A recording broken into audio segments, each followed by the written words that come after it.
Welcome everybody. It's my pleasure to have everyone here today.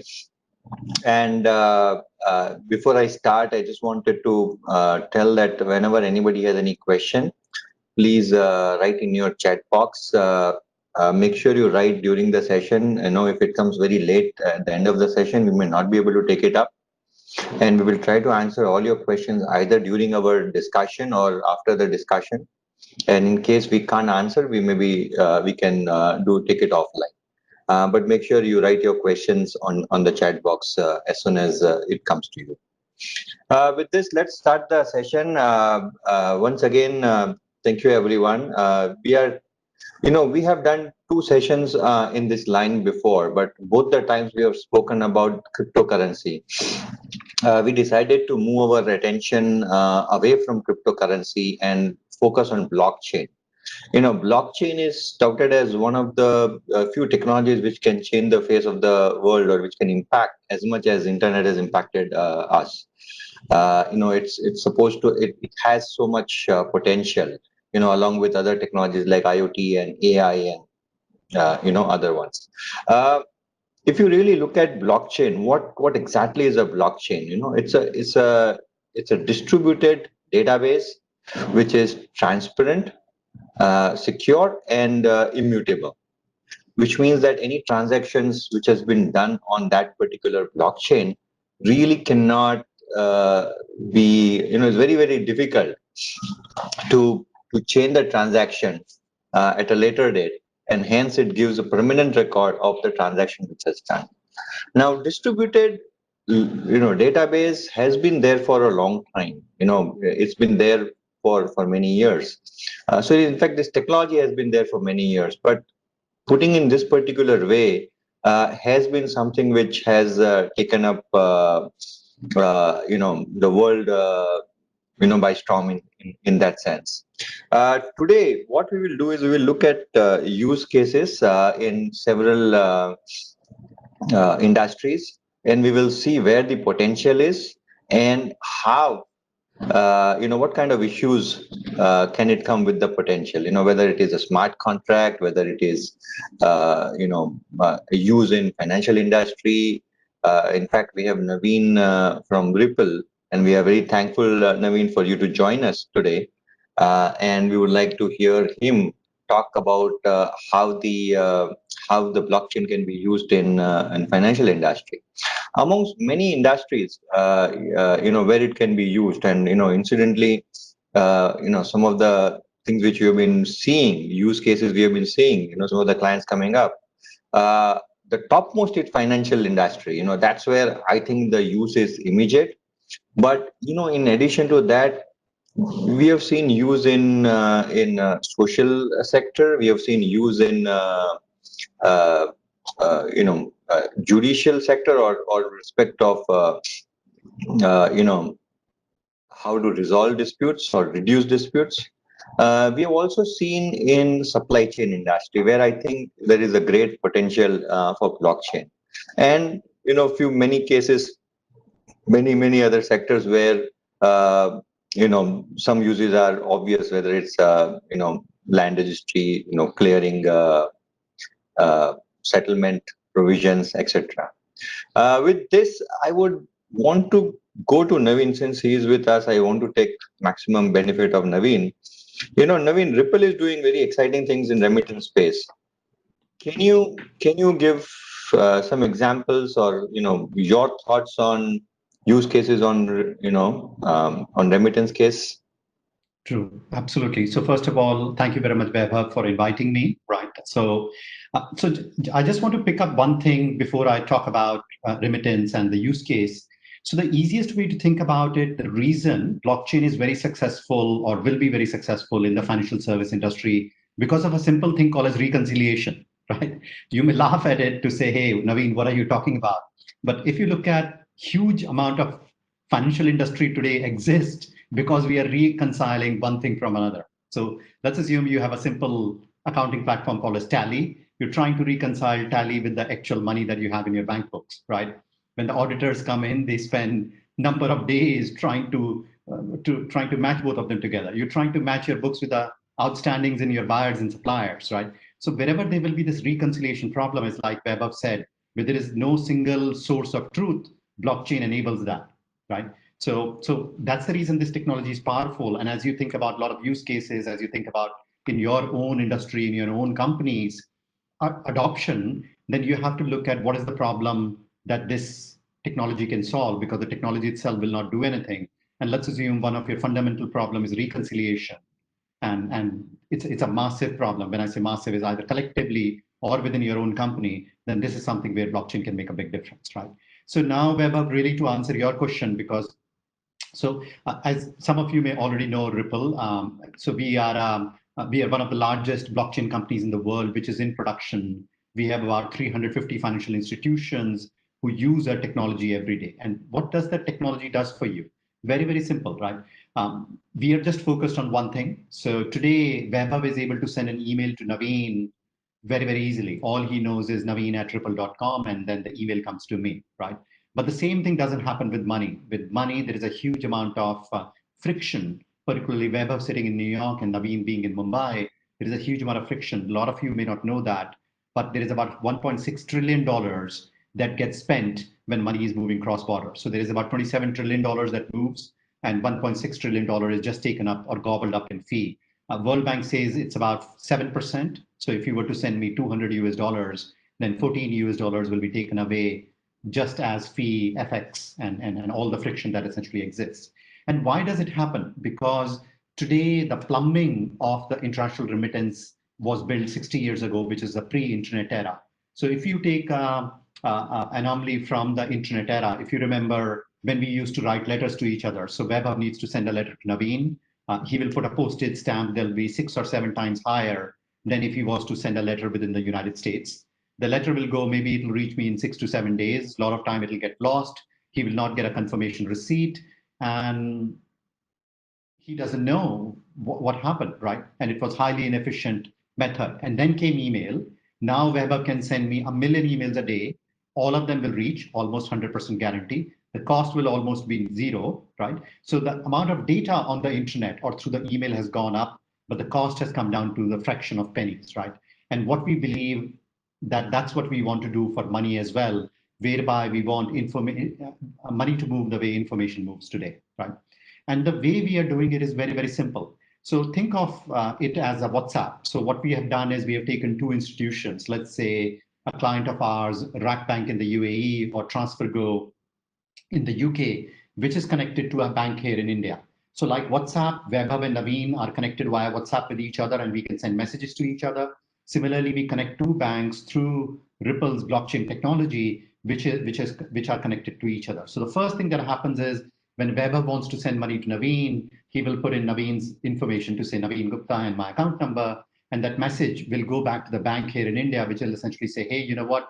Vaibhav wants to send money to Navin. Can you check Navin's name? Can you check his account number? Can you do all the AML checks? And can you tell me what the FX rate will get applied to this transaction? And if there is any other fee that you will charge. So Weber wants to send $100. What he will say on his screen is, this transaction is good to go. And by the way, if you were to go ahead with this transaction, I'm ready to pay 7,500 rupees into Navin's bank account if you were to choose to go ahead.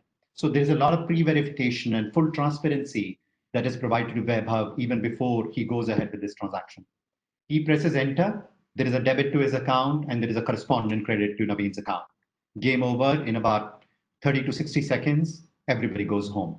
So this is a technology that is available today to all the financial institutions for cross-border remittances that Ripple is enabling by using blockchain, creating transparency, removing errors to almost zero, and making sure that there is speed and certainty to your transactions. And I think a lot of you in the audience must be experiencing it every day. And Vaibhav, you must be experiencing it in your own life. Your clients are all over the world. And when your firm is receiving money back in India or in your US dollar account, a lot of time it must be taking maybe 3 days for you to get the money, right? So if we think about even from a law firm's perspective, that means if you are 30-day terms with your buyers, then 10% of your working capital is essentially stuck because money is not able to move fast enough. And in our mind, that is murderous, right? So that is something that we are here to change. Thank you, Navin. You know, very interestingly, what you said, even within US, I had to move money from one bank to another bank, both my own account, not even sending it to someone else. They took 7 days to get the money credited. The debit took just one day from my own bank account, and transferring to another bank account, it took 7 days to get a credit. And I was wondering whether it is just that they want to sit on my small few $1,000s and try to make benefit of it, or is it really the inefficiency which is forcing them to take 7 days, right? And I always felt that no, it's not inefficiency. It can't take 7 days to just credit an account, right? It just want to sit and use my money and create problems for me. That's what I think. I was thinking, but now that what you're saying is that it's not that easy. There's a lot of issues on the back end, and until the issues are resolved, really they cannot credit the money, because if they wrongly credit the money, and if I use it, or somebody who receives the money uses it, then that creates a bigger problem, and which is where the increase or improvement in the efficiency. And you really nicely connected analogy of a postal letter vis-a-vis email. I think the impact what we saw, where now there are very few postal letters which comes in. Again, one-on-one messages. We still get a lot of junk mails. That's different. But most messages now come through email. I think if I fast forward few years, maybe that will be the situation for banking also. Hopefully I will see a day when I transfer money from my account to your account, or somebody transfers to my account, or even if I transfer just between to my both accounts of different banks, I will see money in an instant. Hopefully those days are soon enough, and thank you, Navin, for doing what Ripple is doing and trying to make it more efficient. Let me now go, and I'll come back to you, Navin. Let me now go and look at non-financial case studies. Jaideep and Harshil, maybe I don't know. One of you can start. Maybe Jaideep, you can start. We have been tracking a lot of blockchain use cases. We have been actually looking at. We have been looking at a lot of different sectors. We got clients coming on different areas, right?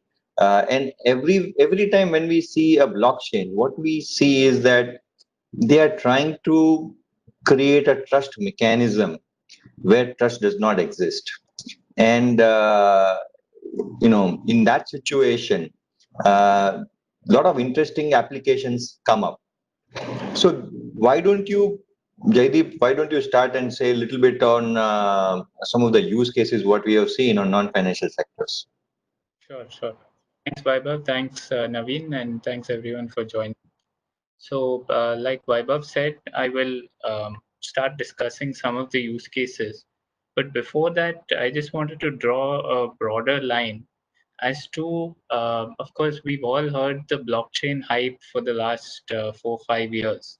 But when assessing a use case, and we've been looking at this for some time, although we're lawyers, we're not business consultants as such, but these are some patterns that we noticed, is that the public blockchains make sense where, as Vaibhav hit the nail on the head, there is a lack of trust among the participants. So obviously, Bitcoin being the first example, you have strangers transferring value to each other, not knowing who the other participants are, but still able to do it uh, without a central authority.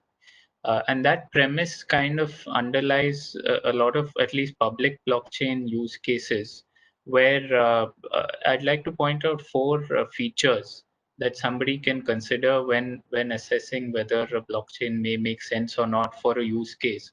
And hopefully you can try and apply that to different use cases, because that you'll hear new blockchain use cases every day. The first one is that there would be multiple parties and transactions, so multiple participants, because where you just have two parties, you don't really need a central authority, barring in some cases you may only need a single third party. A blockchain makes sense where you have multiple parties in the ecosystem as such. Um, then where you need to record the transactions in a permanent manner, which is transparent. So again, where there is a closed system of participants and it doesn't, who all trust each other, and it doesn't need to be recorded permanently or transparently. Again, one may have to think twice. The third is whether there's a central intermediary or not. So for instance, in India, the UPI system works well, the IMPS system works well, the NEFT system, a lot of the clearing and settlement systems work well because it's a closed network of trusted parties and a trusted intermediary who is working efficiently. So in such situations, the question arises whether a blockchain use case makes sense or not in such an ecosystem. And of course, where the transactions have to be trustless. This is the reason you might see that a lot of use cases have uh, fallen prey to the hype, if I would say, because there have been a lot of pilots which didn't catch on because possibly, as a lot of people said, there may be a solution searching for a problem. That may be a reason. Now, the remittance, cross-border remittance use case is certainly a place where blockchain can fit in because you don't have a single so-called world authority that is playing the role of, say, a UPI or an IMPS cross-border. So you therefore have to rely on a trustless system. You have to rely on a ledger which has some integrity and where there are multiple participants. So just I thought I'll just prefix my discussion with that, and so that you can try and apply it even to other use cases. The first one I'll talk about is the try TCC CPR, which is basically India's anti-spam law. What it is a law against unsolicited commercial communications, and it's a law directed to regulate India's telecom companies and protect consumers from spam calls and messages.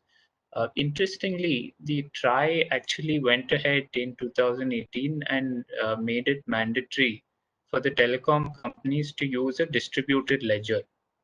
Now, a distributed ledger by itself is uh, is a wider category than blockchain. Blockchain could be said to be a form of distributed ledger, but distributed ledger needn't have as much decentralization as a blockchain. You can have a set of participants. For example, there are very few telcos in India, so the telcos and TRI, they would participate and basically share a ledger. And though this is a somewhat older technology that's been around for some time, it's gained traction after all the discussion around Bitcoin and blockchain.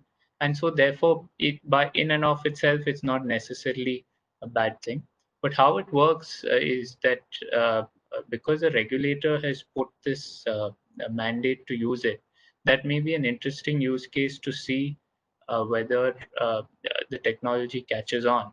And how it works is the telcos share the customer preferences, they share the entities who are registered as telemarketers, they share the headers, the consent templates. So, various information to ensure that basically what one telco knows, all the other telcos and the TRI also knows, so that there's no duplication of violating a customer's consent or not recognizing somebody both on the telemarketer end or the customer end. So in other words, the distributed ledger technology DLT is being used to share information across a closed set of parties, and that's one of the first mainstream use cases of this technology in India.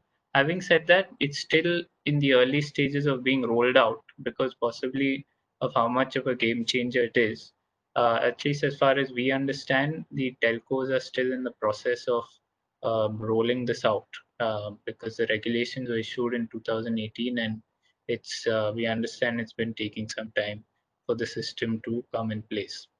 The other interesting one is on software programming.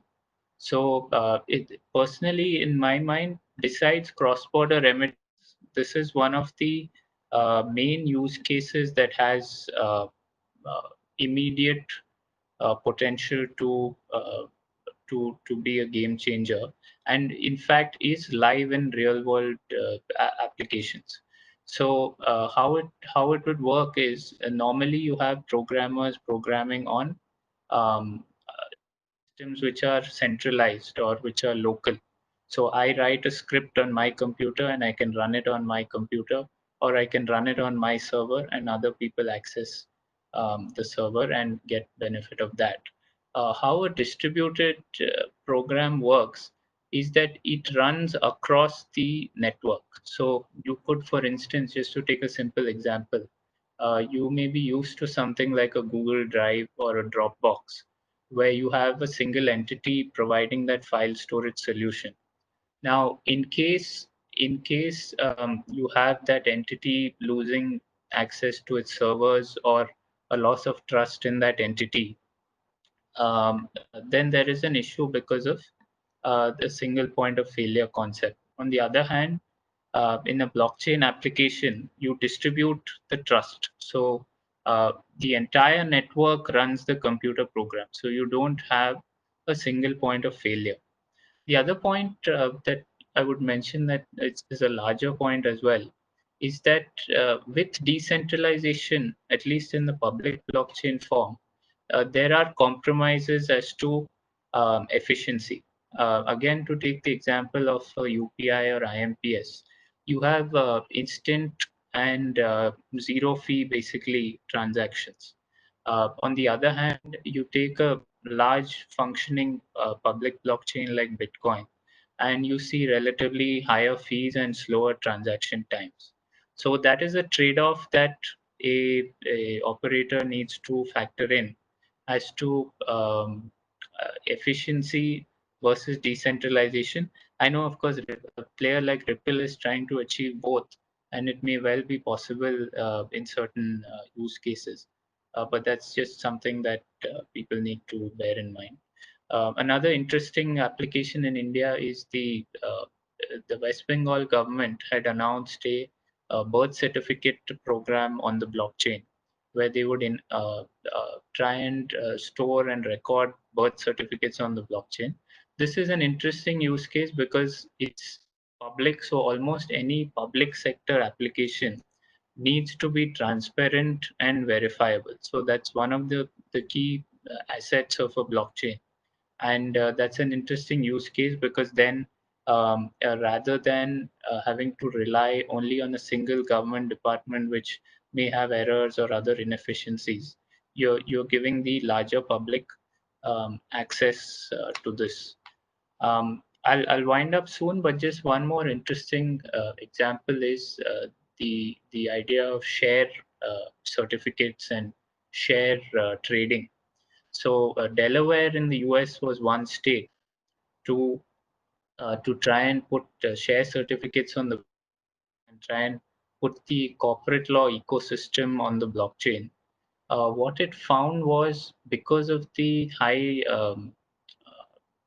time it took, or the long time it took for some of the transactions, because in a blockchain each transaction is verified by all the nodes in the network as opposed to a centralized system where a single server verifies it.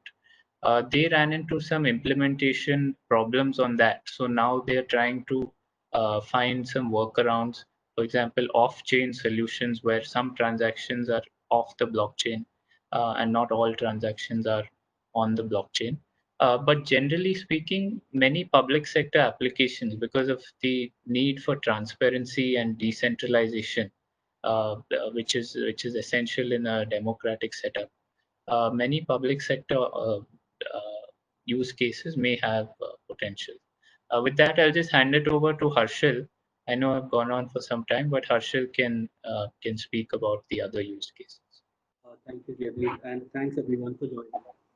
I'll start from where Jaideep left. The use of blockchain solutions in public sector initiatives and building trust where the trust is the least. And when we talk about these kinds of environments, the real estate sector is an obvious area where blockchain technology can create an impact. So in India, the Andhra Pradesh state government was the first state to pilot a blockchain technology solution for the purposes of managing property records or and utilize the blockchain technology to administer and manage these records. So, major issues that we generally face in the real estate sector pertaining to land record management is that landowners and other stakeholders are often vulnerable because of manipulations and forgery of land records that is often implemented by players like real estate agents or various other intermediaries. Um, these intermediaries often take legal cover by uh, creating fraudulent records and using corruption and bribery to allow alteration of these land records, which are often controlled by poorly paid civil servants, such as the patwari of that specific area. The various other problems are that these land records are often only kept in physical records, often in a paper trail, and with time, these paper trail often become unclear or illegible. These land titles are often also duplicated or fake land records are created in their places. Hence, a problem that we can see is that these land records are even not accessible to the general public easily because they are kept in silos and often proper record keeping and accessibility is not present. Although now there are multiple land related web portals which often claim to provide certain information regarding the authenticity of the land registration and the title deed and the title chain associated with the ownership of the property. There is huge information asymmetry that plagues this particular sector. Therefore, it is something that the government is necessarily should focus on and has in fact recognized that blockchain enabled land management solutions can in fact lead to greater uh, uh, impact and confidence building for this industry in terms of increasing sale purchase of land. Some of the key benefits that adopting a blockchain technology solution are that the blockchain ledger allows creation of tamper-proof land records. Considering that blockchain allows the time stamping of these land records as to when they are registered and clarify the chain of the title deed in a lot of in the hands of various owners that have previously and existingly owned that specific property. Assembling these land records and creating this database also allows the creation of a unified registration system, thereby allowing a single digital platform which removes these bureaucratic silos and chances of human corruption to creep into the system of these record keeping methods, thereby allowing a more accessible, transparent, and faster process of how land sale purchase is effected. It also improves the level of traceability and trust in the land records and the transaction histories that are recorded for the purposes of real estate. But the obvious problems that are in adopting such a solution is the authenticity and integrity of the records that are existingly present, which will go into the blockchain system. Therefore, the government has tried to couple blockchain with different and new technologies such as drones, which allow aerial mapping of the land records and will allow a digital record keeping of land titles to be created. Another industry where the impact can be a lot is the supply chain industry. Within the supply chain industry, blockchain coupled with other technologies such as Internet of Things or IoT can yield major benefits in terms of both the businesses which uh, undertake these activities and increased consumer confidence in the product that is reaching them. One example is the latest expression of interest by the Tea Board of India, which has showcased the intention of adopting blockchain solutions for the purposes of tracing their supply chain.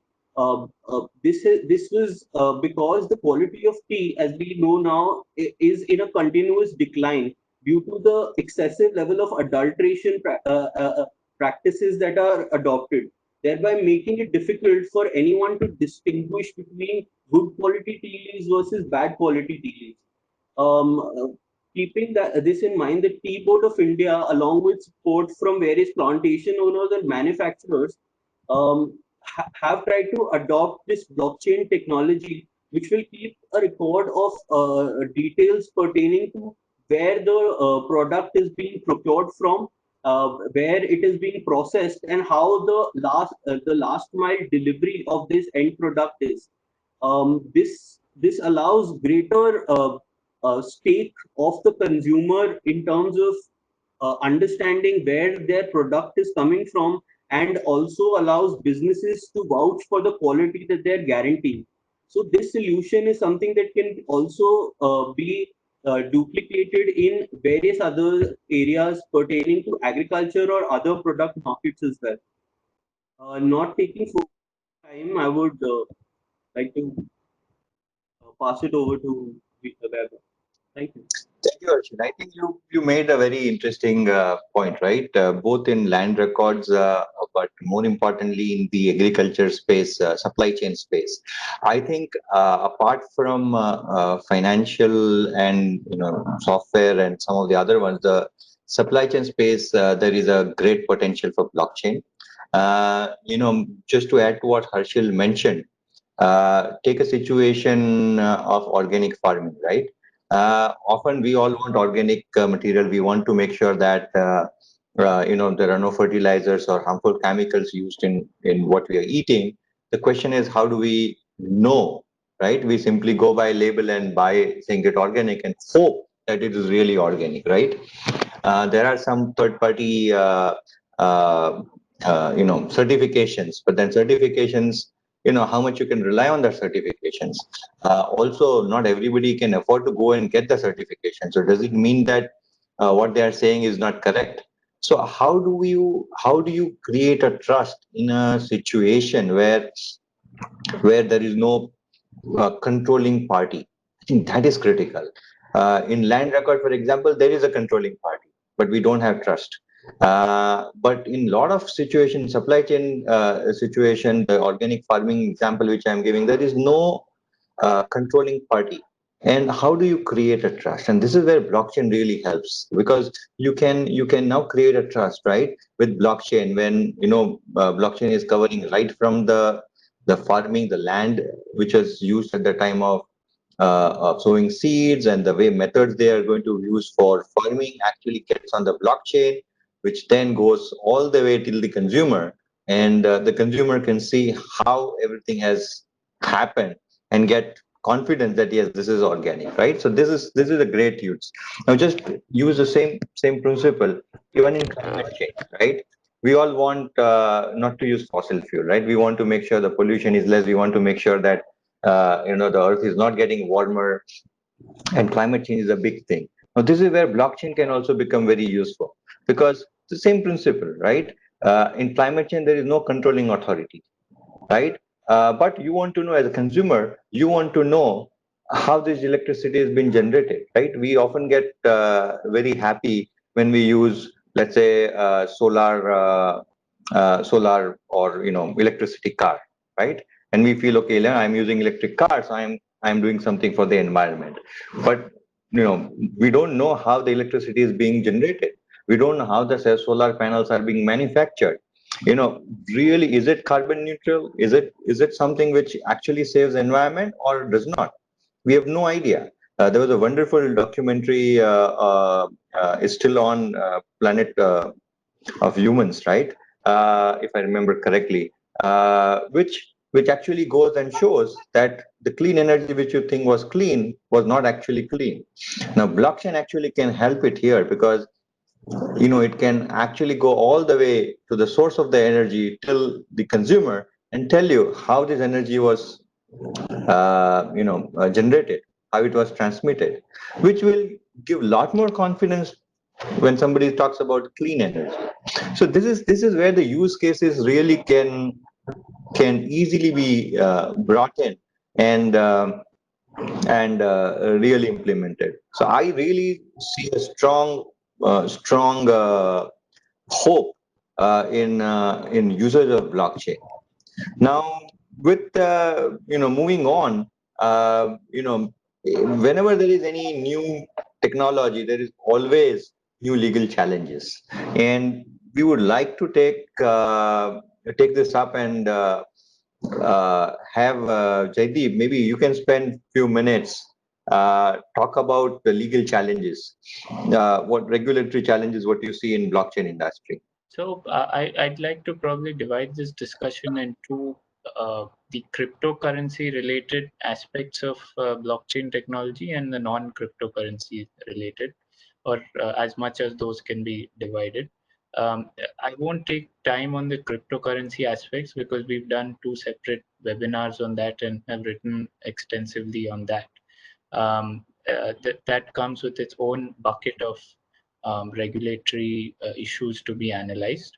Although to an extent we believe that the issues do overlap. But we'll try and keep this discussion to the non-cryptocurrency aspects as well of a blockchain implementation. Now, I'll just spend a few minutes or maybe a minute on each. But the first one is in a public blockchain, you have the concept of pseudonymity. So it's not necessary in a public blockchain system for a participant to necessarily verify their identity. Anyone can create a wallet or become a participant in a blockchain network. There is no KYC as such because there's no central entity to do the KYC.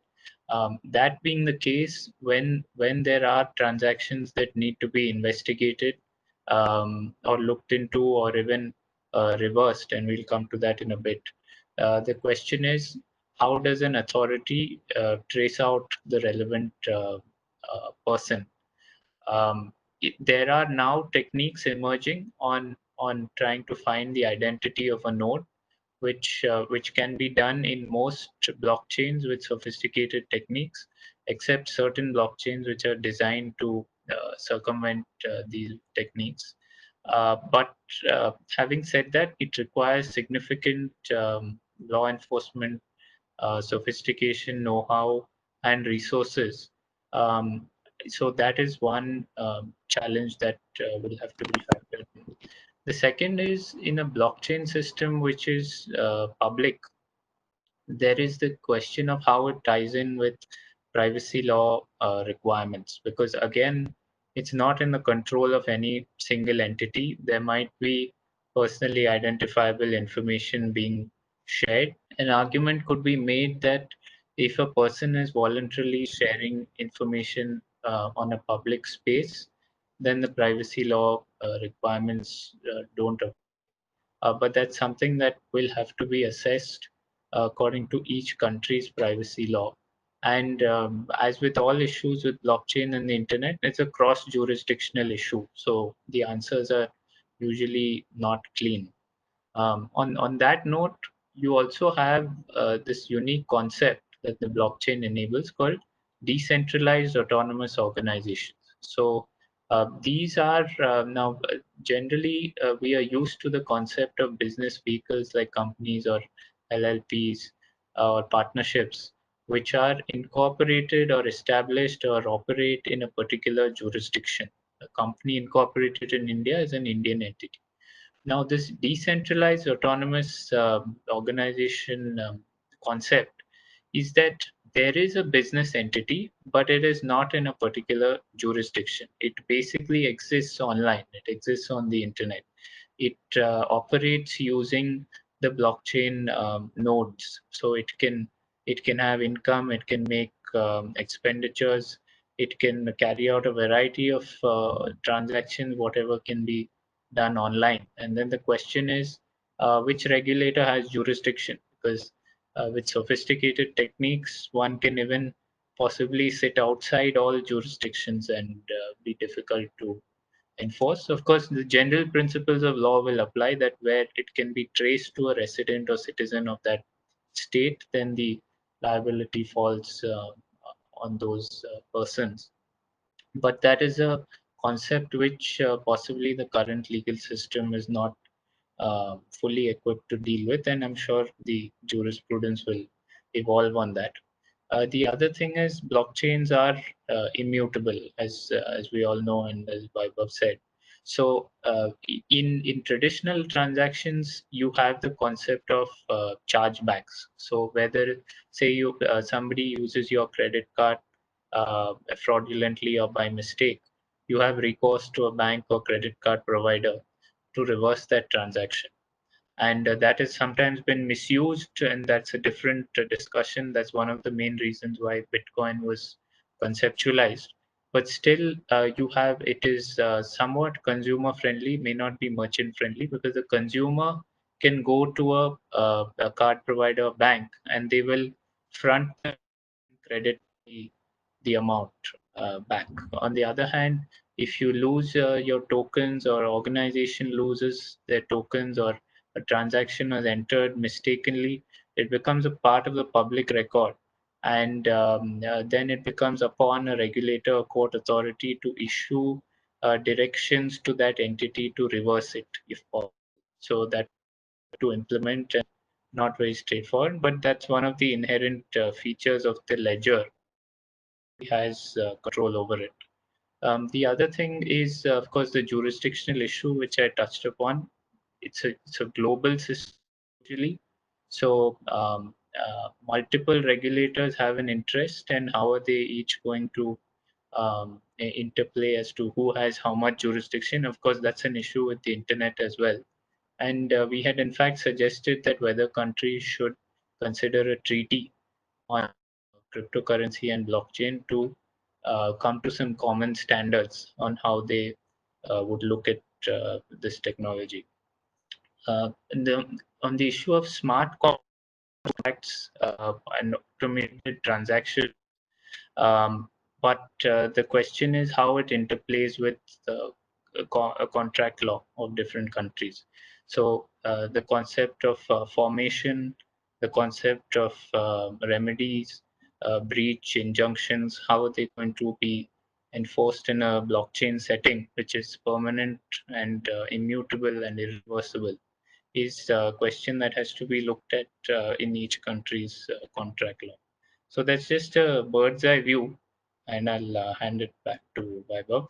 Just one note is that you can get a lot of this discussion on our blockchain paper and on our other writings, and feel free to have a look and reach out for more details. Thank you, Jaideep.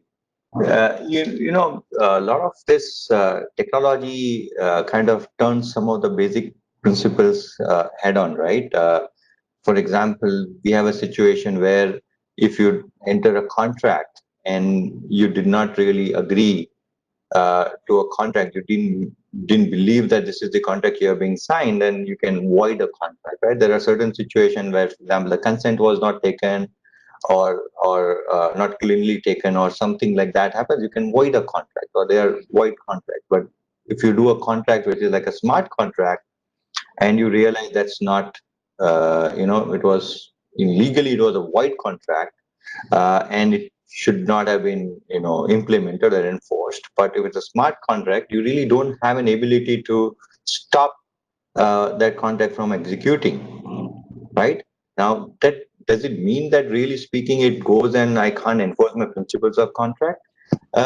Maybe not. Maybe it is more that, in a smart contract, if I've agreed that certain transaction will happen, if ABC will happen, and even though the consent was not taken and ABC happened, and the smart contract executed, I still have an ability to go and ask for reversal or void of contract and seek damages outside the blockchain. using the general jurisdiction judicial remedies which we would have. So it is not that simply because it has happened on a blockchain, I am completely deprived of my judicial remedies which I would have in a situation I believe that a wrong was done to me. It is just that we need to be clear that that particular leg of smart contract you cannot stop from implementing. So that is something which you just need to keep in mind. Now there are very interesting new things which are happening, whether it is with respect to we had one of the cCep just 2 days ago. I was hearing and they were talking about unstoppable domain. The founder actually was on the panel, and he was saying that how they've used blockchain to create uh, uh, domain which cannot be taken down, right? Which cannot be censored to promote free speech. You know, you really look at now the whole thing is whether you write a content on a Facebook, and if Facebook deems that it's not correct, they will censor it. Same thing goes with Google. In India, we have these takedown notices where if somebody believes that it was not a right content, government can ask, whether it is Facebook, whether it is, Google or any other, social media company to take it down. So takedown notice has become very, very popular from usage perspective. Government is actually using it quite frequently to take down the content, and in that view really censor the content. Now, whether I'm not getting into a situation whether the censorship is right, wrong, there have been huge debate on free speech advocates versus someone who says there should be censorship, someone who says there should be balance. I'm not getting into that. What I'm trying to say is that we, without realizing, it is all the social media companies are actually censoring, or government is censoring what we say or write. Unstoppable domain is using blockchain whereby nobody can censor, and you can't take down a particular domain because government is giving an order. A simple reason is because nobody controls it, right? If Facebook is controlling a particular site, then they can ask Facebook to take it down. If Google is controlling particular site, then they can ask Google to take it down. But if nobody is controlling, there is no way a takedown order can be given for taking it down. And that's where technology is being used to promote causes which they believe are very passionate about. Now, does it mean that government cannot do anything? Obviously not. Government can ask ISPs to block that particular site. So that's a very different point. I'm just trying to talk about the technology which is being used to promote free speech. Now, this is where all this technology being used, and this is where new legal problems will come in. Government will always see newer issues, and then they will try to find a solution on how do we address that particular issue. So that's how the jurisprudence will likely to be built. And same thing is going to happen in blockchain. With this, let me go to Navin. Navin, I really want you to look into future, 5 to 10 years in the future, and tell me how is this going to evolve? What do you see? What is your future reading on blockchain? So I think this is the way I think about it, right? So firstly, 5 to 10 years is too out there. Earlier, we could live in 5 to 10 year cycles. Now we can probably only live in 3 years max cycles, right? Because cycles are shortening. So one thing is that the technology on blockchain or in cryptos, which under which the blockchain technology is underpinned, is in the build phase, right? So it has moved from proof of concept, and there are some build infrastructures out there. So clearly, Ripple, for example, is in build phase. If you look at Libra, at some point, we'll get into the build phase. Similarly, you look at Visa, you look at JP Morgan. So there are people who have prayed around the fringes already for many years and now saying, hey, you know what?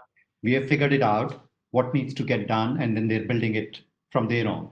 And when these large institutions, they do the build up, then they are building not just for themselves, but they are also helping the ecosystem succeed as well. So that's one thing that you would see over the next 3 years. There will be at least 2, 3 really the email movement of the internet, which will happen in the blockchain space. Clearly, one will be in international remittance, and there'll be a couple of others as well, right? The second thing is that the use case need to go beyond speculation, right? Particularly, for example, on cryptos, right?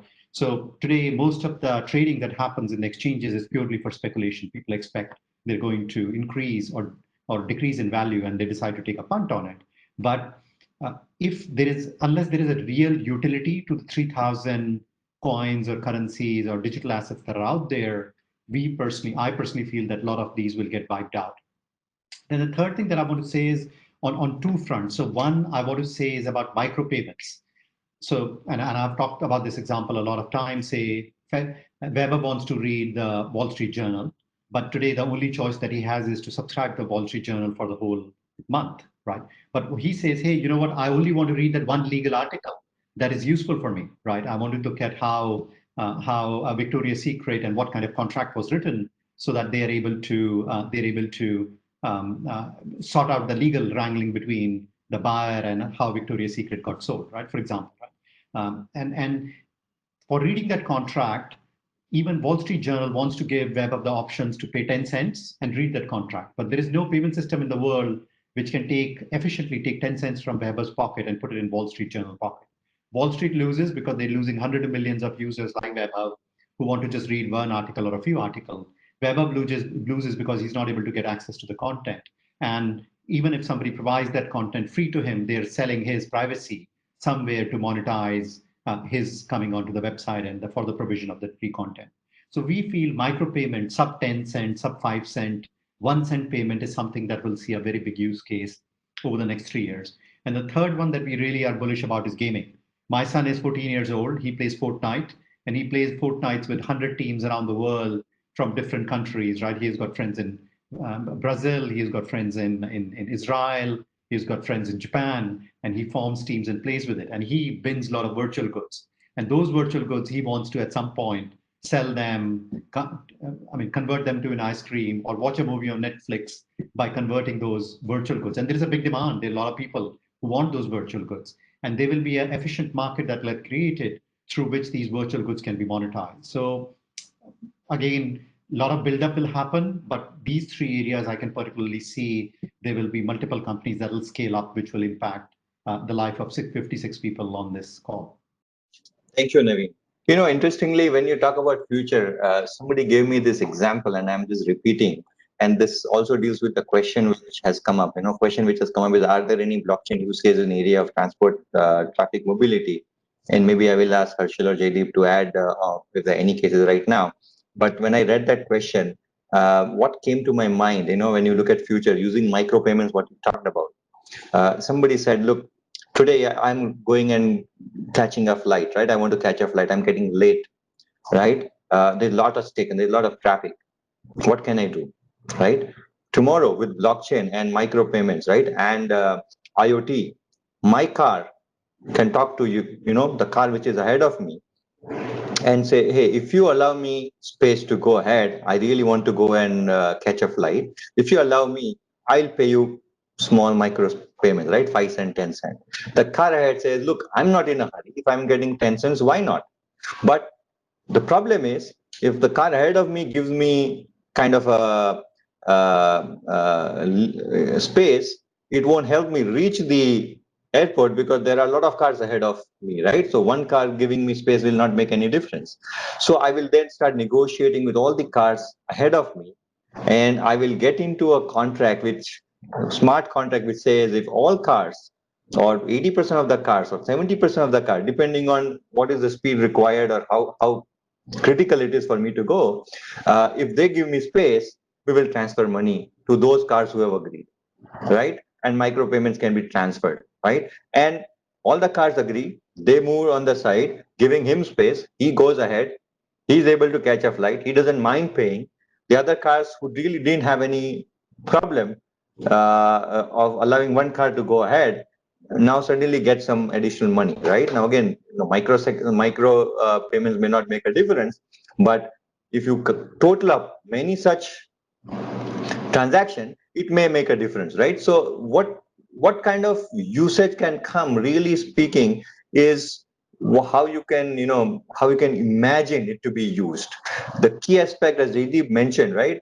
Trust, especially where there is no control, right? That case, when you pick it up, you will be able to have a use case in that particular situation. Maybe Jaideep or Harshil, do you want to add this question on any blockchain use cases in area of transport, traffic, mobility? Sure, sure. A very interesting case study is the utilization of blockchain technology for implementing relay networks, specifically relevant for trucking companies. So, in supply chain, companies which engage in supply chain of various goods often have to engage in intra-state traveling using large trucks or other transportation vehicles, right? So in such situations, often they can complete, instead of undertaking the uh, entire distance of supplying a good from point A to point B. Trucking companies are adopting blockchain technology to keep a check on their drivers and allow them to create midpoints from where truckers can relay uh, relay their delivery points. This cuts the delivery time also and increases the efficiency of these companies to engage in delivery from point A to point B. Thank you. Navin, I have one question for you. You know, you told me, you really clearly laid down the benefits of blockchain technology when it comes to remittance. You likened it to a post mail to, internet, right? Emails. That from posting to email was very fast, in a sense that, within 3 to 4 years, most of the traffic moved from normal post to emails. Why the speed for moving from the traditional plumbing to using blockchain not fast enough? We are already seeing blockchain being used for last many years in this, and at least in 4 or 5 years this has been talked about. Why it is slow? Why we are not moving with this speed? Why my bank account still takes 7 days to get credit?